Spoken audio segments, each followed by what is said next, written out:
Whoa there, Buster. That's a flag on the play. 5-yard penalty. Unnecessary frowning. Let's try and fix that attitude now, shall we?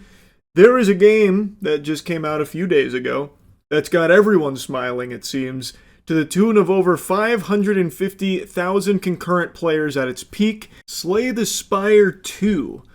I've pumped about 12 hours directly into the ass of this game, and I've only just now scratched the surface. It is content rich, so much meat on the bones, and for only $22, I think it is.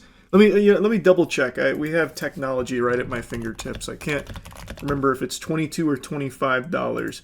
And it looks like it is $25, which I think is a great deal because for the price of a single big arch burger from McDonald's, you can instead get well north of 12 hours worth of content. In 12 hours, I have only just now completed a run with the 5 main characters: Ironclad, Silent, Regent, Necrobinder, and Defect. So 12 hours, and I have completed one run with each of these 5 characters, so I've completed 5 total runs in 12 hours, which is fucking nothing. That's basically completing the tutorial for each of these characters. Like, I'm through the introduction on each of these characters, more or less. I'm only just now getting to my Ascensions, which, if you're not familiar with Slay the Spire, Ascension is what you do after you complete your first base run, going through the 3 acts.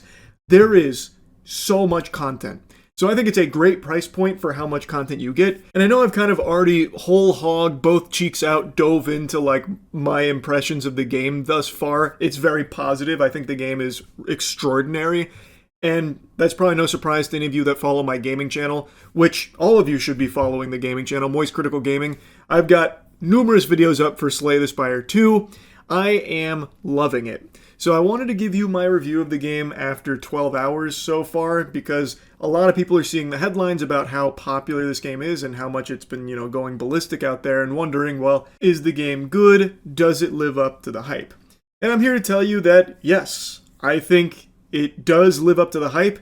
I really think this is something very special. If you played the first Slay the Spire, you know exactly what you're going to be getting in Slay the Spire 2, but everything is improved. The visuals, I also really like the new characters. Regent and Necrobinder, I think, are extremely fun with very, very cool mechanics.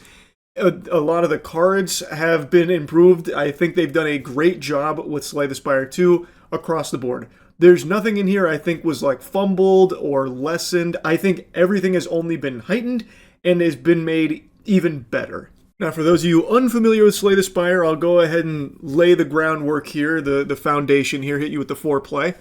It is a deck-building roguelike game, which I know in the current landscape are a dime a dozen. You can go on Steam right now and dumpster dive, finding 40 of those bitches released over the last 2 weeks. Roguelikes have become the new wave, the new hotness, and I know everything is ham-fisting roguelike mechanics into everything. But Slay the Spire is like the OG deck-building roguelike that blew up many moons ago, and the sequel, I think they carry that momentum and show why they're still like the best in the business when it comes to this genre. I really think they nail the formula, and there's just no other game I think that does it this well. I think Slay the Spire is to deck-building games what boobies are to happiness. The GOAT. Now, if you know nothing about deck-building games, deck-building roguelikes or anything, I'll just break it down to the bare bones. You will choose a character, and each character plays vastly different from one another. They have access to different cards, and they utilize different mechanics. And they also have a different starting relic, and relics are something that you collect throughout your runs to try and juice your shit in order to gear your build the way you'd like it to go, or, all kinds of different things. There are just so many different variations. There are so many different cards and combinations and strategies. It is just endlessly replayable. You go through Act 1, 2, and 3, killing a bunch of enemies, which will give you other cards. You'll have potions that you can utilize in the middle of combat. You'll get relics, and you will always be changing your build around. No runs ever really play the same, even if you try and do like the same thing. For example, if you're playing Necrobinder and you want to laser focus on Doom, you will never have like the same Doom run every single time because the relics will always change. The cards you get will always change. The enemies you encounter will change. It's just so fucking fun. There is just endless depth to this game, and I can easily see this being like hundreds of hours to like really min-max everything and just fully fucking complete everything this game has to offer. In Slay the Spire 1, A20, Ascension 20 was like the max challenge there. I'm not deep enough into Slay the Spire 2 to know if that's still the case here. Maybe there's even more, I'm not sure. I'm trying to do most of this blind because I think it's much more enjoyable to go in there and like fully just have things, you know, fucking golden shower on top of you as fresh as they can be. So I've been really enjoying like learning everything through trial and error, discovering things. It's been so fun, and I am only just now at like the very tippity top of the surface here of how much content this game has. I'm playing it daily for multiple hours a day. It's so good. So I truly do think Slay the Spire 2 lives up to the hype. I know this was many years in the making. It was worth the wait. $25 for this much content, I think, is a great price point. I love to see things like that. I know I glazed and commended Hollow Knight Silksong for something very similar, where you get so many hours of content for a low price compared to like AAA games where you'll pay like 70 or, Lord help us, God forbid, but unfortunately even $80 sometimes for like a, 6-hour game or something, right? Like, I think this is just so refreshing. It's super nice. And also very simple. It's a game you can enjoy with your friends. Slay the Spire 2 has multiplayer. I just tried it for the first time last night with my buddy Ryan. But it has, I think, 4-player co-op. So you can have a run with your friends too. And they scale it up so that way it's not just like a full-blown fucking steamroll. Like, there is a challenge to it.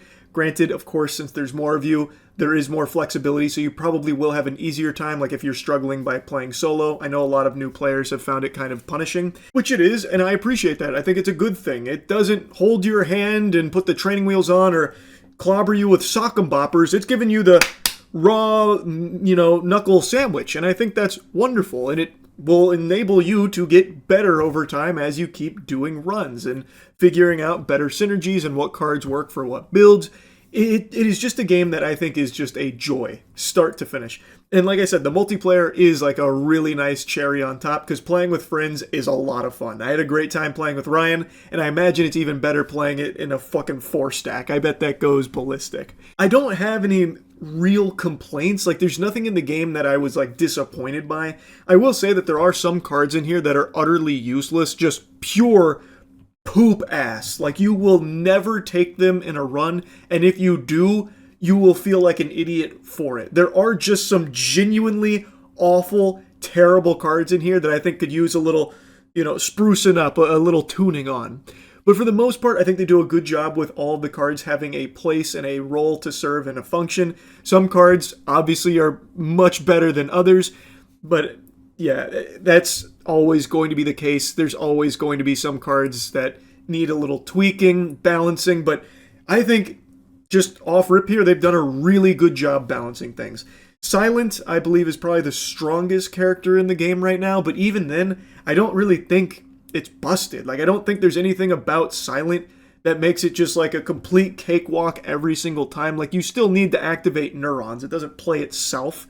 So, like, I have no problem with that being like the best character right now, and I still think it's in a good state overall in terms of balance. So I'm very happy with Slay the Spire 2. I'm really happy to see that it's doing so well right now. Over 500,000 concurrent players at peak is amazing. That's an incredible accomplishment, and I'm glad to see it holding so strong. Still over 200,000 players every single day. That's great. Hats off to the team. They knocked it out of the park. I just wanted to give you this little review as I continue to play through it, and of course post more of my runs on the Moist Critical Gaming channel. And really, that's about it.